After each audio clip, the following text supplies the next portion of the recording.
आज महादेव की नगरी में মার্কিন শুল্ক আরোপের পর প্রথমবার জনসমাবেশে ভারতীয় প্রধানমন্ত্রী নরেন্দ্র মোদি শনিবার উত্তরপ্রদেশের বারাণসীর জনসভায় যোগ দিয়ে শুরুতেই মার্কিন শুল্ক নিয়ে প্রথমবার মুখ খুলেছেন। বলেন, বিশ্বের তৃতীয় বৃহত্তম অর্থনীতির দেশের দৌড়ে ভারত অর্থনৈতিক স্বার্থে সজাগ থাকতে হবে জনগণকে।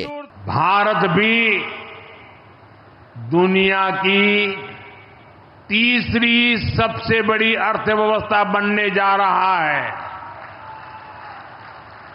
इसलिए भारत को भी अपने आर्थिक हितों को लेकर सजग रहना ही है। যুক্তরাষ্ট্রের 25% অতিরিক্ত শুল্ক আরোপের জবাবে নিজ নির্বাচনী এলাকায় দাঁড়িয়ে জনগণকে দেশীয় পণ্য কেনার আহ্বান জানান প্রধানমন্ত্রী। বিশ্ব পতন ও অনিশ্চয়তার দিকে হাঁটছে বলে মনে করেন তিনি। जब दुनिया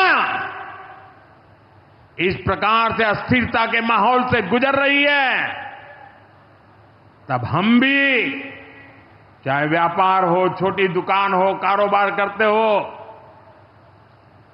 अब हम हमारे यहां से सिर्फ और सिर्फ स्वदेशी माल ही बेचेंगे। জনসভায় কাশ্মীরের পেহেলগামে হামলার প্রসঙ্গে তোলেন ভারতীয় প্রধানমন্ত্রী ও বিজেপি নেতা। তিনি দাবি করেন, পেহেলগামে নিরীহ পর্যটকদের উপর হামলায় অপারেশন সিঁদুরের বদলা নিয়েছে ভারতীয় সেনারা। इन्हें ऑपरेशन सिंदूर के नाम पर परेशानी हो रही है।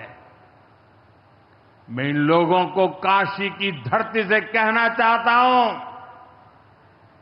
ये नया भारत है। প্রতিবেশী পাকিস্তানকে ইঙ্গিত করে মোদি হুঙ্কার ছেড়ে আরো বলেন, ভবিষ্যতে সন্ত্রাসী হামলার পুনরাবৃত্তি ঘটলে অকল্পনীয় জবাব দেখবে বিশ্ব। ऑपरेशन सिंदूर লুৎফর কবির, নিউজ ডেস্ক, দেশ টিভি। भारत के